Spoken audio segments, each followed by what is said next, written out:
Kalau ada ciri ini melekat pada diri kita, segera tobat. Karena resikonya bahaya. Pertama, nifak. Allahu Akbar. Orang yang disebut munafik. Cirinya 3.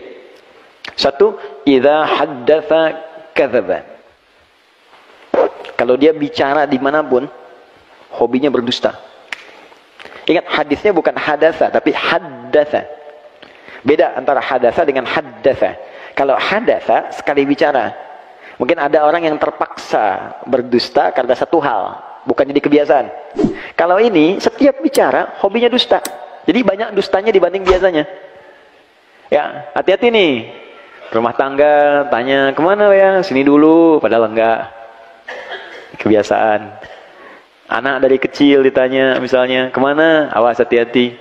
Di kantor jadi biasa. Terbiasa bermuamalah dusta. Hati-hati teman-teman, hati-hati. Kalau pilih-pilih pekerjaan yang baik-baik. Di diplomasi, dunia politik sekarang, ekonomi di perdagangan, berapa banyak orang dusta dengan barang jualan dan sebagainya. Promosi kan bagian dari pembicaraan. Bikin status, hoax, buzzer itu, hati-hati itu. Yang suka bikin yang buruk-buruk itu kan kebiasaan, jadi profesi. Sekarang jadi profesi. Nabi mengancam, dijadiin profesi.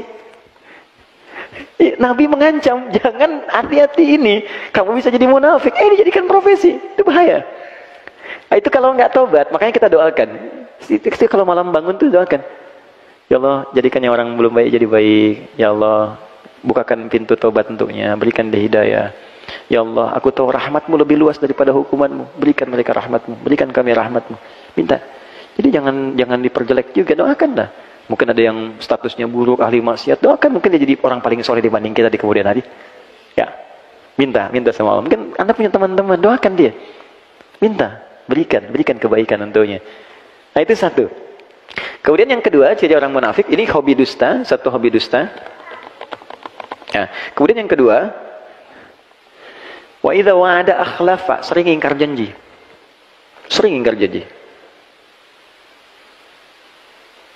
Ini luas sekali aspeknya.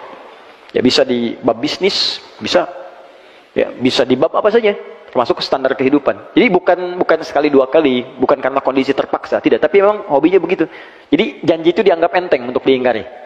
Besok ketemu ya, terus nggak datang dia. Kamu kemana? Aku udah nunggu. Maaf ya, aku ada pekerjaan misalnya atau apa. Tapi dianggap biasa aja, nggak ada apa, bahkan kadang-kadang nggak ada maaf, sudah biasa. Itu hati-hati. 3. Wa idza tu'mina khana. Itu yang paling bahaya. Kalau diamanahi, dia berkhianat. Banyak khianat.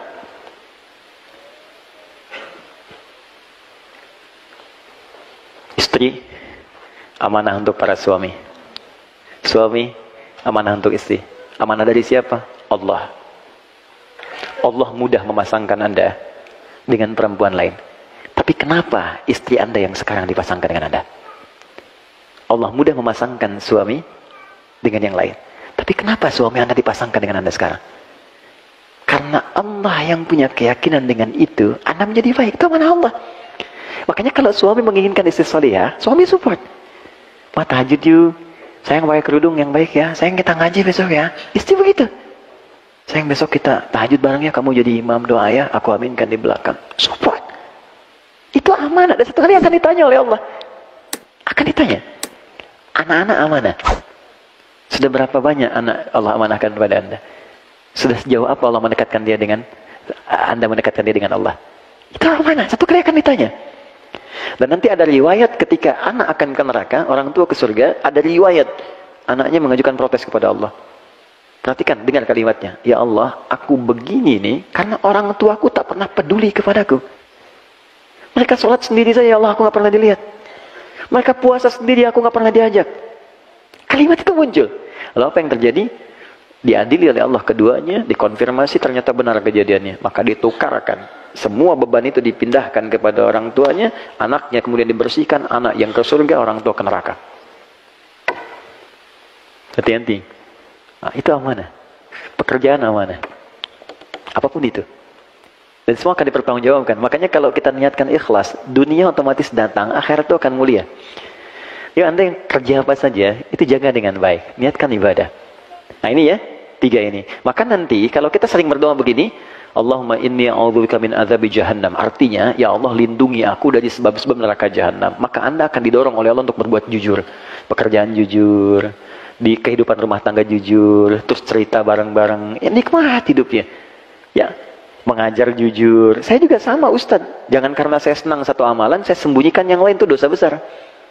Anda tahu, orang yang masuk neraka duluan itu 3 golongan. Salah satunya Ustadz, kiai, para pengajar. Makanya saya sering katakan tolong doakan itu. Jangan dikira mudah itu. Tidak mudah. Tidak mudah. Ya, ada seorang yang berkata ketika ditanya, "Ma fa'alta bi'ilmik?" Apa yang kamu kerjakan dengan ilmumu? Dia berkata, "Saya mengajar karenamu ya Allah."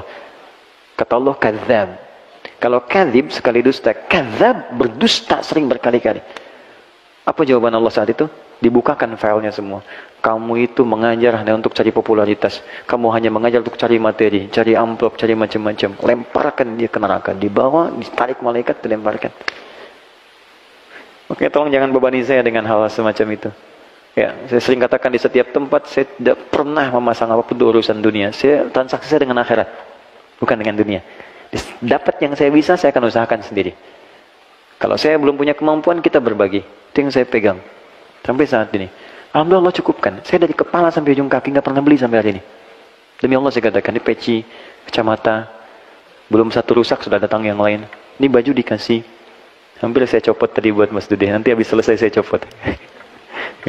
Baik. Ini celana sama, jam sama, hampir semua, hampir sampai saat ini. Siapa yang kasih? Allah. Dan saya nggak pernah minta apapun.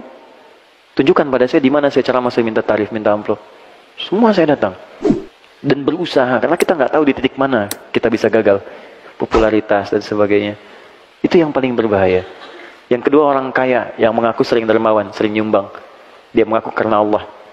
Tapi kata Allah, bohong. Ternyata kamu pengen dipuji aja. Disebut orang kaya yang suka ngasih, pemberi dan sebagainya. Ketiga, mujahid fisabilillah. Dia mengatakan karena Allah. Kata Allah, bohong. Kamu disebut tuh karena yang disebut sebagai orang hebat aja. Perang dan sebagainya. Nah, maka hati-hati. Nanti setiap kita berdoa ini, ya Allah lindungi aku dari neraka jahanam, maka artinya Anda akan dijaga oleh Allah supaya jujur dalam kehidupan. Kemudian kalau berjanji bisa menepati dan tidak khianat dalam kehidupan. Ini poinnya.